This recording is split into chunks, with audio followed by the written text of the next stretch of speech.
Hey everyone, welcome to Raj economics and commerce classes. मैं हूं नीरज कुमार और आज मैं आप लोगों के बीच आया हूं सीयूईटी पीजी इकोनॉमिक्स 2025 का सिलेबस और स्ट्रैटेजी रिगार्डिंग कैसे एग्जाम क्लियर करें, उन सब चीजों को डिस्कस करूंगा।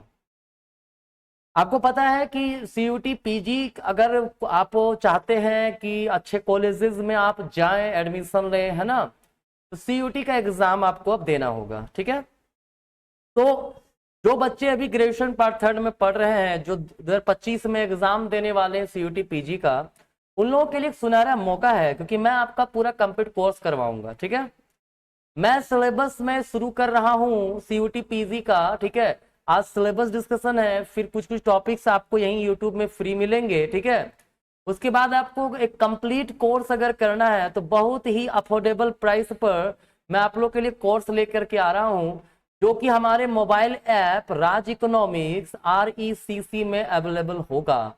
आप इसको प्ले स्टोर से प्राप्त कर सकते हैं, वहां जाइए, इंस्टॉल कीजिए ऐप को। ठीक है, और ऐप इंस्टॉल करने से आपके लिए क्या बेनिफिट होगा समझिए कि अगर आप एकेडमिक के स्टूडेंट हैं, मतलब यूजी इकोनॉमिक्स कोई भी सब्जेक्ट हो, PG economics, UG commerce, I Com, complete syllabus इसमें यहाँ पे अवेलेबल मिलेगा आपको। ठीक है, और कॉम्पिटिटिव एग्जाम का तैयारी कर रहे हैं तो यूजीसी नेट इकोनॉमिक्स या कॉमर्स के स्टूडेंट के लिए बेहतर प्लेटफॉर्म, सबसे अच्छा प्लेटफॉर्म हम आप लोगों के लिए बना रहे हैं। सीयूटी यूजी और पीजी का प्रिपरेशन कर रहे हैं या टीचर एग्जाम दे रहे हैं, टीजीटी या पीजीटी इकोनॉमिक्स या कॉमर्स में। ठीक है, तो ये ऐप आपके लिए बहुत ही जबरदस्त ऐप है। या फिर आप हमारे वेबसाइट www.recc.org.in पर विजिट कर सकते हैं। ठीक है, तो चलिए आज हम लोग सीयूटी पीजी का पहले सिलेबस डिस्कशन करते हैं, है ना। ये जो सिलेबस फॉर इकोनॉमिक्स COQP10 है, ठीक है, क्लियर। इसमें क्या क्या पढ़ना है भाई, देखो पहले कुछ समझ लीजिए। एग्जाम में 75 क्वेश्चंस रहेंगे। पहले क्या होता था, जनरल पेपर होता था, इकोनॉमिक्स का पेपर होता था। ठीक है, अब सिर्फ आपका इकोनॉमिक्स का पेपर होगा, वो भी 75 क्वेश्चन का। ठीक है, all question will be based on subject specific knowledge, मतलब जो आपका सब्जेक्ट जिसमें आप पीजी करने वाले हैं उस सब्जेक्ट से रिलेटेड क्वेश्चन रहेगा। सारे के सारे कंपलसरी है, क्वेश्चन हिंदी और इंग्लिश दोनों में अवेलेबल रहेंगे आपके। ठीक है, तो आपको पता होगा एनटीए कंडक्ट करती है एग्जाम, है ना। तो भाई सबसे पहला है माइक्रो इकोनॉमिक्स। ठीक है, माइक्रो इकोनॉमिक्स में क्या क्या पढ़ना है भाई, कंज्यूमर बिहेवियर से रिलेटेड जो भी टॉपिक्स हैं, डिमांड हो, यूटिलिटी हो, इंडिफरेंस कर्व एनालिसिस हो, रिबेल प्रेफरेंस हो या कंज्यूमर सरप्लस हो, सारे टॉपिक्स आपको पढ़ने हैं। प्रोडक्शन थ्योरी में क्या है, production function, law of variable proportion, return to scale, cost function, types and इसके कॉन्सेप्ट, इसको भी पढ़ना है। ठीक है, लेकिन बाबू देखो सिलेबस ऊपर से देख के मत कहिएगा कि ये मत सोचे बड़ा ये सिंपल ऐसा, ये तो बहुत ईजी है। डीपली पूछेगा। अगर ग्रेजुएशन बहुत अच्छे से किए हुए तब आपको बिल्कुल टेंशन नहीं, लेकिन अच्छे से बहुत नहीं किए है ना, तो फिर आपको कहीं ना कहीं पढ़ना पड़ेगा इस चीज को। ठीक है, तभी आपको अच्छा कॉलेजेस मिल सकता है ना। फिर है price determination in the different market, perfect competition हो, मोनोपोली हो, ठीक है, मोनोपोलिस्टिक कंपटीशन हो, ओलिगोपोली हो, या फिर जनरल इक्विलिब्रियम हो, वेलफेयर इकोनॉमिक्स हो। ठीक है, इन सब चीजों को आपको माइक्रो इकोनॉमिक्स में पढ़ना है। ठीक है ना।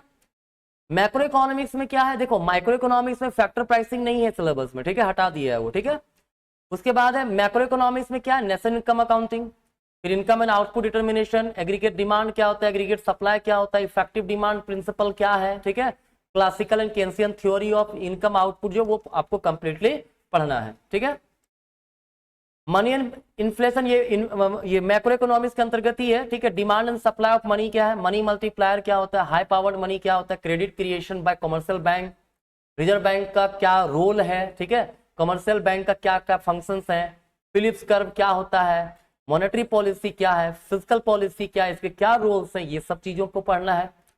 फिर consumption investment function, consumption function और कंजम्पशन से रिलेटेड जितने हाइपोथेसिस हैं, चाहे आप बात करो एब्सोल्यूट इनकम हाइपोथेसिस का, रिलेटिव का करो, परमानेंट का करो, ठीक है, सारे चीजें आपको पढ़ना पड़ेगा। ओपन इकोनॉमी मॉडल भी पढ़ना है आपको, उसमें मुंडल फ्लेमिंग का मॉडल है। ठीक है, ISLM BP कर्व भी बोलते हैं इसको। बैलेंस ऑफ पेमेंट पढ़ना है, एक्सचेंज रेट डिटर्मिनेशन पढ़ना है, परचेजिंग पावर पैरिटी क्या होता है वो पढ़ना है। फिर इकोनॉमिक ग्रोथ पढ़ना है, हैरोड डोमर और सोलो का। ठीक है, ये आपका मैक्रो इकोनॉमिक्स के अंतर्गत आ गया। फिर आपका statistical method in economics, statistics दिया हुआ है, इकोनोमेट्रिक सिलेबस में नहीं दिया हुआ है, ठीक है। क्या है, सेंट्रल टेंडेंसी पढ़ना है, मीन मीडियन मोड, राइट। फिर है आपको मेजर्स ऑफ डिस्पर्सन, जिसमें आपको आपका डिस्पर्सन पूरा पढ़ेंगे, standard deviation, mean deviation etcetera. इसके एवरेज पढ़ेंगे, quartile deviation, average deviation, standard deviation, ठीक है।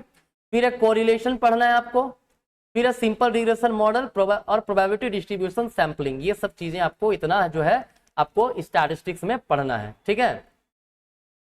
फिर अगर ध्यान से देखेंगे, ठीक है, तो याद रखिएगा इसके बाद आपको मैथमेटिकल मेथड्स पढ़ना है, मैथमेटिकल मेथड इन इकोनॉमी, ये तो बड़ा इंपॉर्टेंट सेगमेंट है, उससे सवाल आएगा ही आएगा। सेट एंड वेक्टर्स पढ़ना है, ठीक है। फिर है फंक्शन ऑफ वन और several variable, single and multiple variable optimisation, integration पढ़ना है, difference equation, determinant matrix, linear programming problems पढ़ना है, प्रोबेबिलिटी लिखा हुआ है, डिफरेंशियल इक्वेशन, ठीक है। ये सारे ही सेगमेंट से सवाल अक्सर एग्जाम में आते हैं, ठीक है।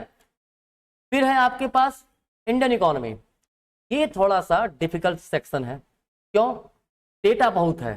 तो इंडियन इकोनॉमी में जितनी चीजें हैं, चाहे वो इंडस्ट्री हो, एग्रीकल्चर हो, न्यू इकोनॉमिक रिफॉर्म हो, इंडस्ट्रियल पॉलिसीज हो, टैक्सेशन हो, पब्लिक इकोनॉमिक्स हो, ठीक है, इंटरनेशनल ट्रेड हो, ठीक है, इंटरनेशनल ट्रेड से रिलेटेड जो थ्योरीज हैं, एडम स्मिथ का, रिकार्डो का, हेक्सटेरोलिन, ये इंटरनेशनल ट्रेड का था, डाल दिया अलग से, इसमें इंडियन इकोनॉमी में ही डाल दिया है, ठीक है।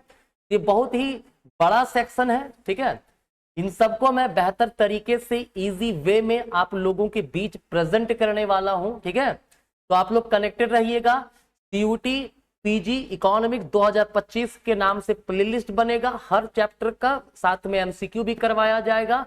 तो काइंडली आप लोग अगर डेडिकेटेड स्टूडेंट हैं, चाहते हैं अच्छा परफॉर्म करना, अच्छे कॉलेज जाना, तो जाइए पहले मोबाइल एप्लीकेशन डाउनलोड कीजिए, डिस्क्रिप्शन में मैं लिंक दे रहा हूं, ठीक है। तो चलिए आज कहीं तक, मिलेंगे नेक्स्ट क्लास में, धन्यवाद।